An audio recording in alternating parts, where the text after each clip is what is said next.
Hello, this is Kathleen Newman from Maine Historical Society, and today's program, today is November 14th, 2020, and we are going to be reading and talking about this new book, Chowder Rules, with the author Anna Crowley Redding and the illustrator Vita Lane. Thank you so much for joining us, ladies. Thank you for having us. Thank you so much. It is our pleasure. So let me tell our audience a little bit about you two, and then we can get started. Anna Crowley Redding is the author of the Declaration of Independence, Google It, A History of Google, and Elon Musk, A Mission to Save the World.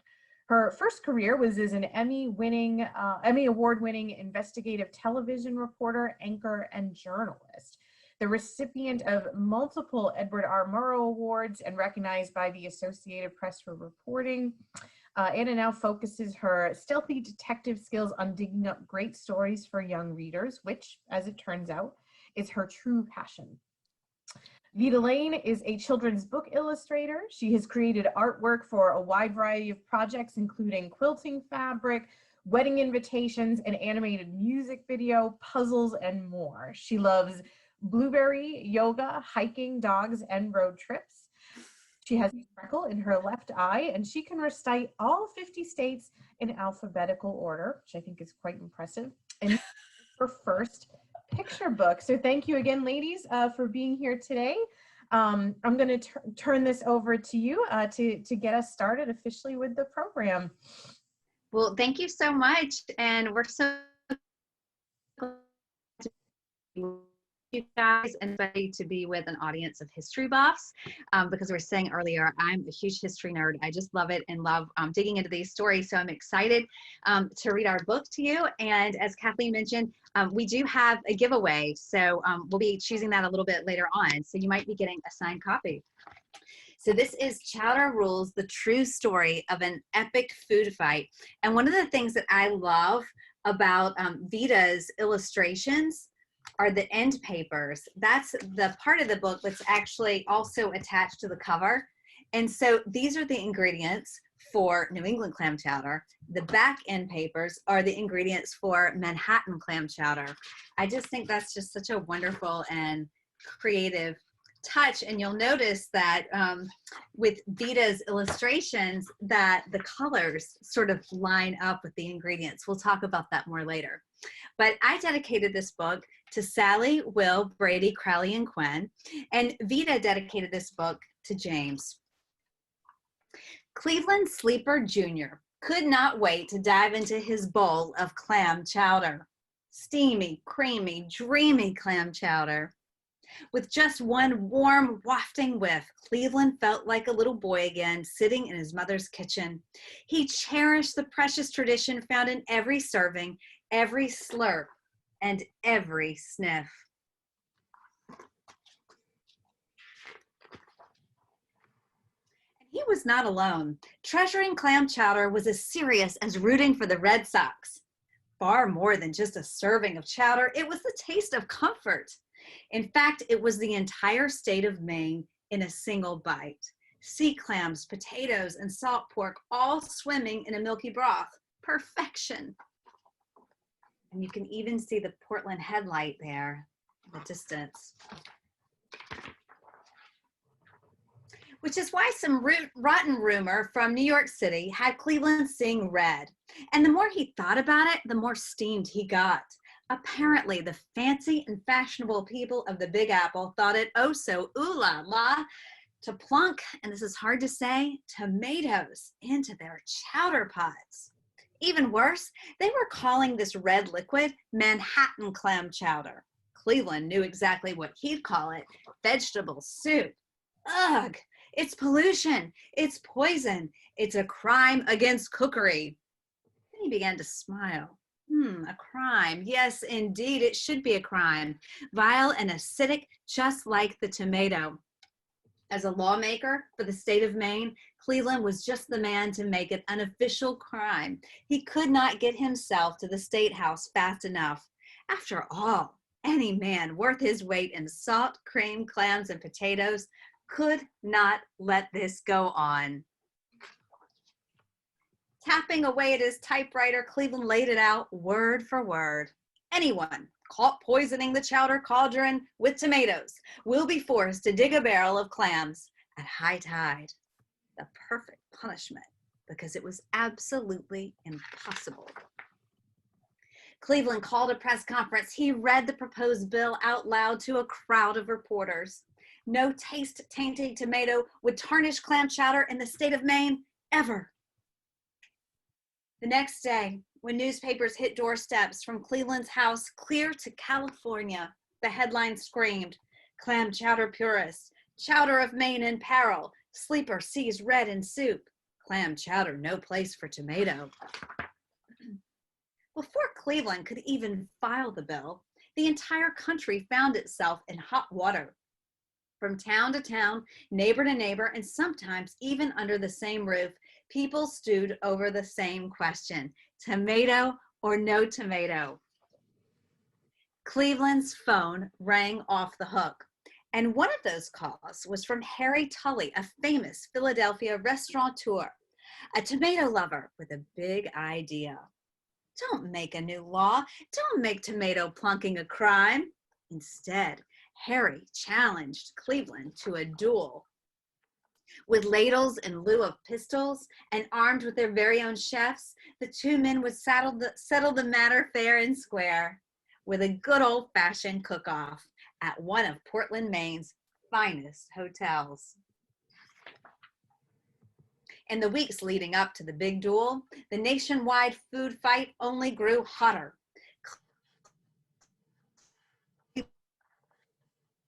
Into frenzy, he campaigned for Maine's culinary mascot, giving interviews and even debating superstar New York Yankees outfielder and tomato sympathizer Joe DiMaggio live on the radio. Tickets to the cook-off sold like hotcakes. Finally, the appointed hour arrived. 200 people sat in the audience to see the contest in person. Many more sat by their radios at home, waiting to hear the live broadcast.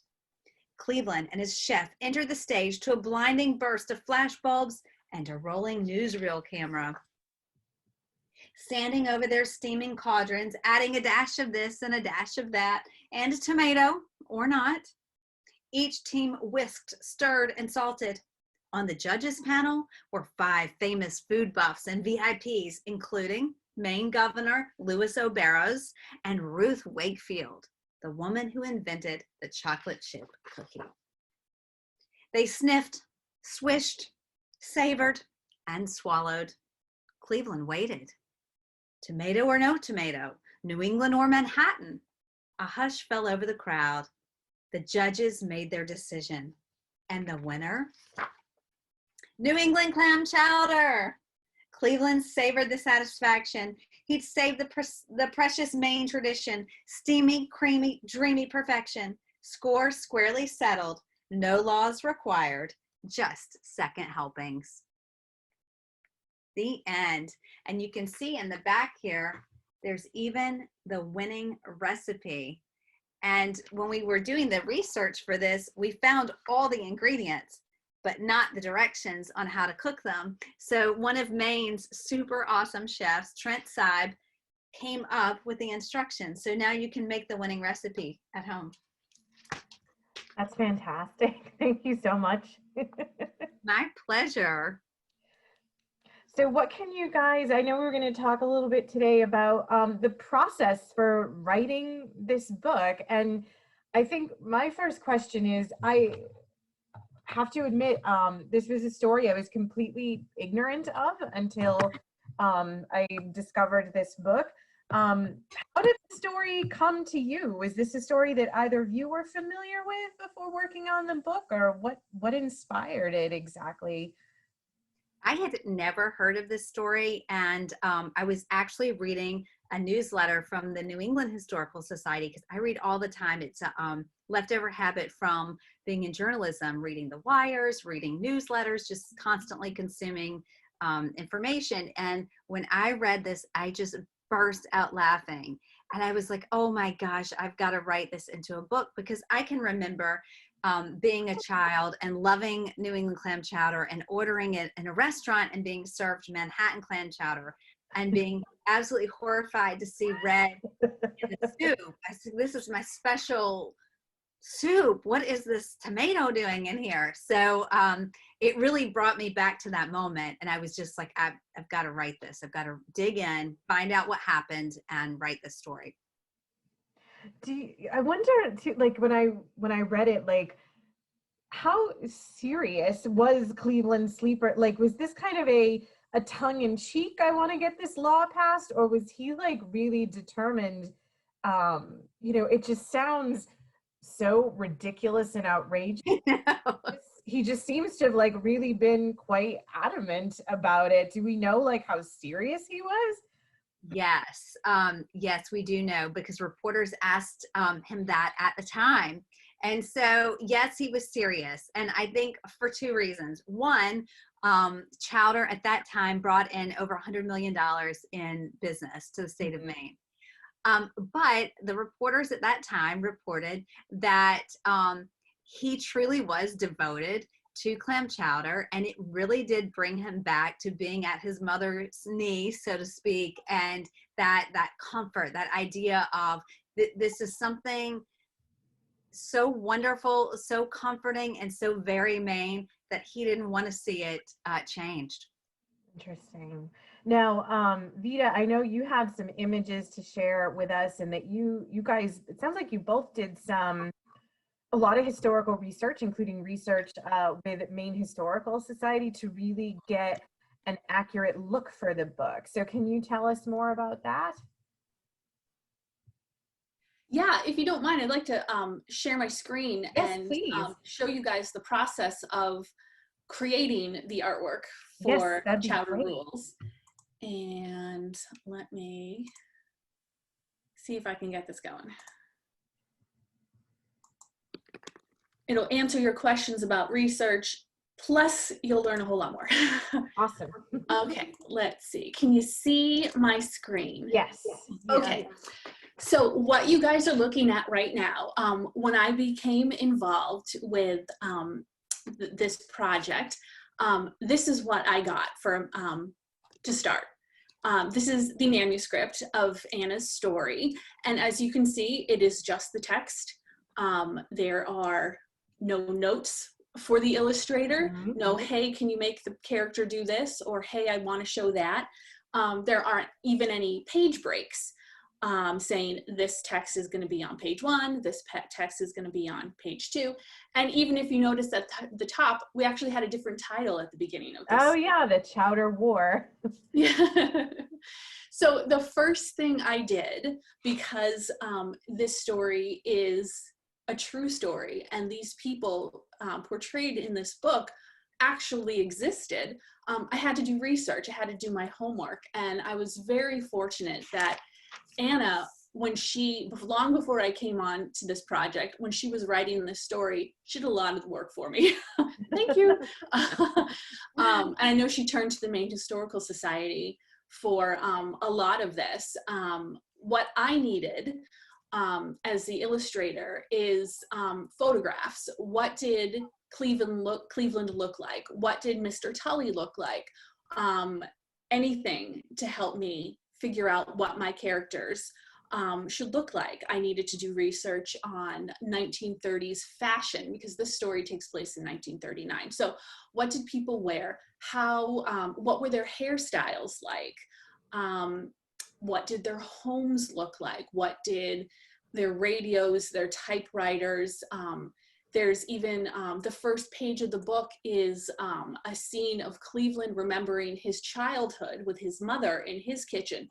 So when he was a child in the 19-teens, what did kitchens look like at that time? So I love that question too, by the way, because we just think of being in the kitchen as being in the kitchen. You don't really think about technology being a part of it, but in your illustration, it's radically different than being in the kitchen today. And I love that. It immediately gives me that sense of what it was like then, though some things don't change about it, which is people waiting to have a taste of whatever it is you're making. Absolutely, absolutely. So once or during the process of gathering all of this imagery for me to begin the artwork, one of the things I needed to figure out was, what did Cleveland's typewriter look like? And luckily enough for me, I had one in my own home. This typewriter here on the left belonged to my husband's grandfather, and it was from the right time period. And so this very handsome hand model, as you can see in this photo, is my husband, James. And I was so lucky to have this resource, and I was easily able to use it, as you can see on the right side, in the book itself. Thank you, James. I love that. I love seeing the typewriter. I almost want to hear it. I feel like you need a recording clip. You know, it actually doesn't work. I was just going to ask, is that typewriter still functional, or is it? I think it needs some TLC. I am not a typewriter expert. Let me go back to it. But I definitely had to dust it off quite a bit in order to get it to even this point, to take some modeling photographs of it. But maybe one day we can restore it. That would be fantastic. Yeah. So, because it's a great piece of his family's history too. It's gorgeous to look at. So once I had my research in hand and all of the images I was looking for, I started doing some rough thumbnail sketches of the characters. And as you can see, I did a lot of different versions, a lot of them messy and ugly, of trying to figure out what Clem is going to look like, what Tully is going to look like, what the judges are going to look like, and how they're represented. At the same time, I finally got to the point of a place where I felt happy with what my main characters were going to look like. Cleveland on the left and Harry Tully on the right. And I think it stays pretty true to the photographs that we originally got, but in a kid-friendly manner. At the same time, I was working out the book itself, what is going to happen on each page, what the page turns are going to look like. And for myself, I did that with Post-it notes, and I hung them on the back of the closet door in my art studio. And it was there, as you can see, they were very rough, very fast of figuring out the action that was going to happen on each page, a rough idea of where the text would fall on each page. And I color coded them for each round of revisions that we went through. I worked very closely with our editor, Melissa Kim, to figure out this stage of the project, getting those page turns just right. And the photo on the bottom right of the screen is a little dummy book that I made during this process. I would take my Post-it note thumbnails, scan them in, blow them up a little bit bigger, add my text, and then I had an actual physical book to flip to experience the page turns and experience what the readers would experience. And that helped inform what we were doing. I think too, Vita, if we can pause there, I think this is such a powerful tool for parents and teachers, especially as we're doing remote learning and making the process a little bit more tactile, to think of writing in a visual way even first, even before you have the words. You know the basics of the story, but to have it sketched out like this really can prompt a lot of the writing, because one of the things that happens when you write a book is once it's illustrated and you look at it, you go back and edit one more time, because the way the book feels with the illustrations is completely different, and you end up changing phrases or deleting them or whatever. So that visual process and the actual putting words on the page really do go hand in hand. Absolutely. And we definitely did that in this book. I remember, especially on pages 6 and 7, with the scene of Maine and the moose and the lighthouse. Yeah, we edited that one big time. So at this point, once all of that was approved, I moved on to pencil sketches. And I had taken my Post-it note thumbnails and I blew them up to actual size of the book. And I got out my tracing paper, and I like to draw with a pencil on paper. And I know some artists do it digitally, and I do too occasionally, but for this project, it just felt so right. Old school pencil on paper, and that's what I did. And a lot of tissue paper, a lot of sketchbook paper, and a lot of drawing things over and over again to get it right. And I took all of the sketches and scanned them into the computer and did the final composition, nudging things left or right, up and down, resizing things just how I wanted in Photoshop. And once that was all set and approved, I moved on to final art. And for the final art of this book, I created it on my iPad in the program Procreate, and also at the end on my iMac computer in Photoshop for the final few tweaks. The artwork here, the final artwork, is a combination of traditional mediums and digital mediums. I took watercolor paper and I painted washes of watercolor paper with gorgeous brush strokes and blooms of watercolor and that beautiful happy accidents that you only get with watercolor. And I scanned those in. I scanned in paper textures that I found that I loved for the newsprint, for different parts of the book. I went around my house and took photographs of textiles, of textures, of rugs, of different fabrics, things that just could help my artwork to life. And I scanned all that in and I mixed it all together with the digital brushes. And that is how I created our artwork. And that's how you get to here. Well, it is, I mean, it is a really beautiful book. I mean, it's such a unique and interesting story, and the illustrations just, I think, bring it to life so perfectly. So it's really cool to learn more about that process and what it looks like and what's involved. About how long did this book take, like from start to finish? Like how long does it take to put together and publish a children's book like this? Anna. The first draft of this book was written when I first started doing the research in 2014. 2014, so, wow. 2014. And so once that process starts, I'm doing research, I'm getting that rough draft down. And once I've got that kind of more or less as far as I can take it, then I go to my critique group. And so I belong to a group of a small group of Maine writers, and we get together once a month now virtually, and we read each other our latest work, or we send it around, but we get together and we give each other feedback saying like, this part really pops off the page. Over here, you lost me. I'm not sure what you mean. I think this could be stronger. Could we slow it down and have a bigger moment here? So you're getting feedback like that and going back and revising, then coming back to the group. Once my critique group signs off, then it goes to my agent, and she might say, oh, this is amazing. Or she might say, you know, what about these 3 or 4 or 5 things? And then we go back and forth. And then it goes out, once we're happy with it, it goes out to editors to see if it's a good fit for their publication or for their list. And so that process is slower than I think authors and illustrators would like. But it's not as torturous once you have other projects going.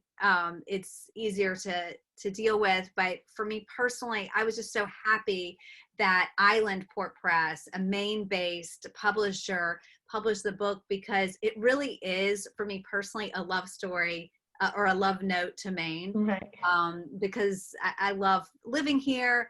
I love what the state is about. And I thought, wow, this story, this true story, really epitomizes some of that Maine spirit, Maine identity. And of course, the rest of the world enjoys and sharing that with us because it's a delicious recipe. So the process can take a long time. Once it's with an editor, then you want to make sure that the illustrator has plenty of time. And one of the things that you'll notice is the lack of, we call them art notes. That's when you're telling the illustrator what you want to see happen on a particular page.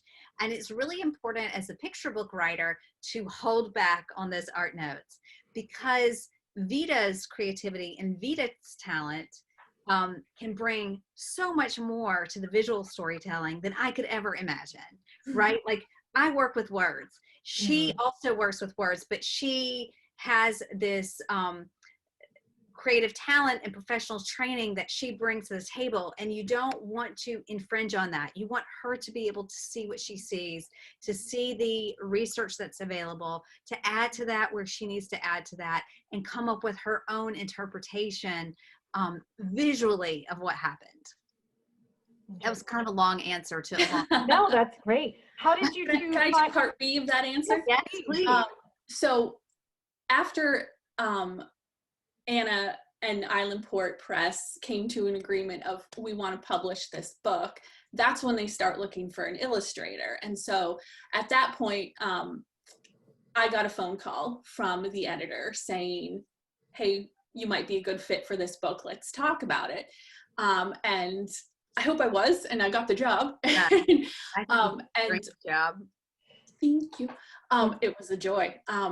Once I signed on, I actually had a year to create the artwork for this book.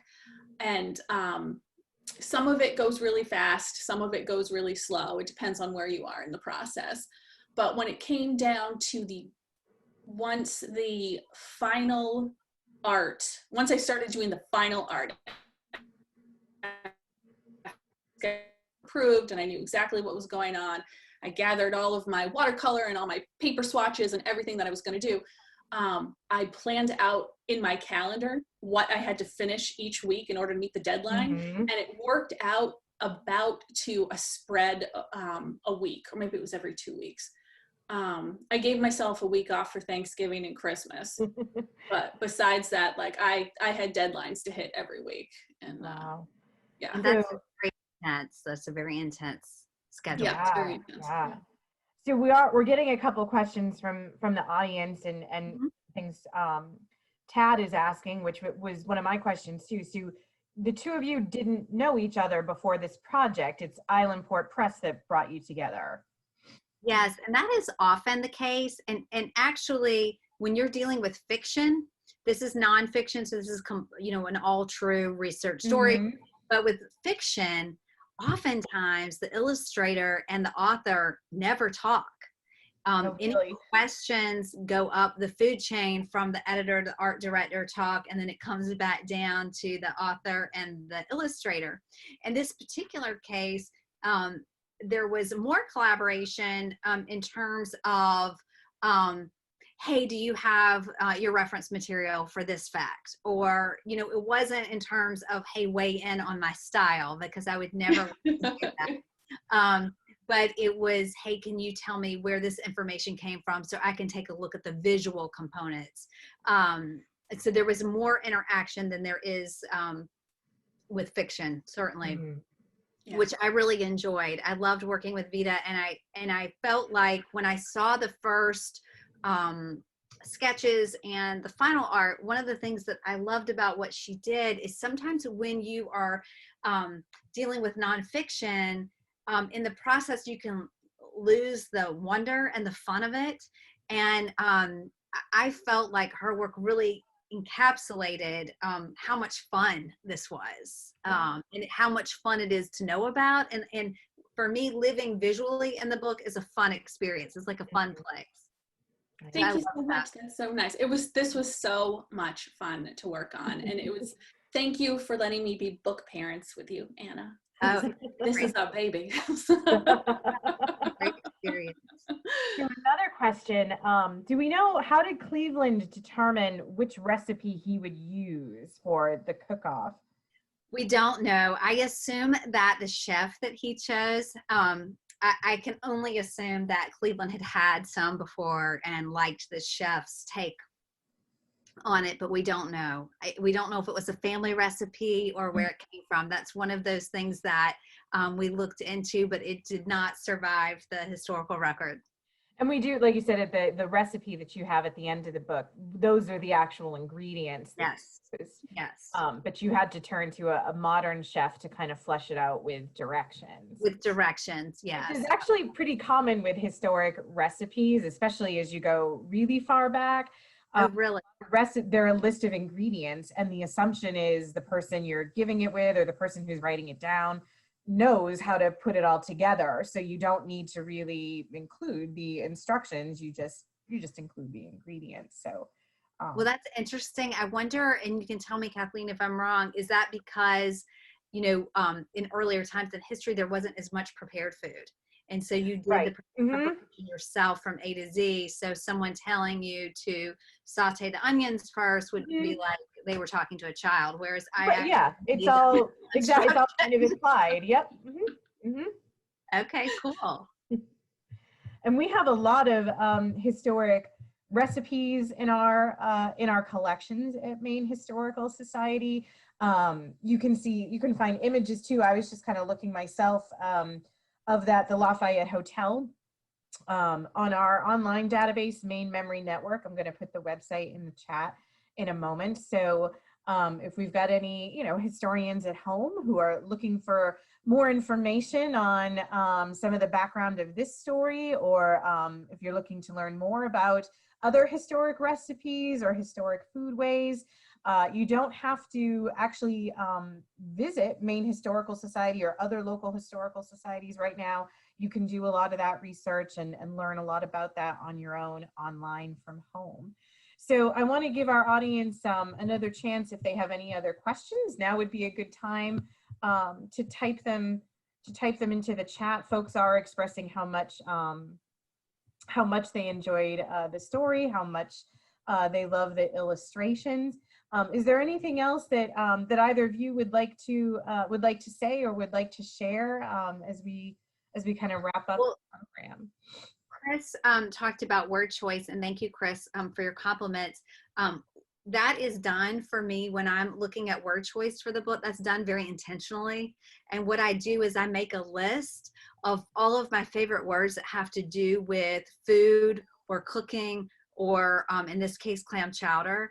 And I look at puns that have to do with food and think about, okay, where would these naturally work? And so I look at the manuscript and I'll pick a verb and upgrade it to one from the list. So one of the things I say is that he stewed over this news, or he grew hotter, or tickets sold like pancakes, or it was whipped into a frenzy.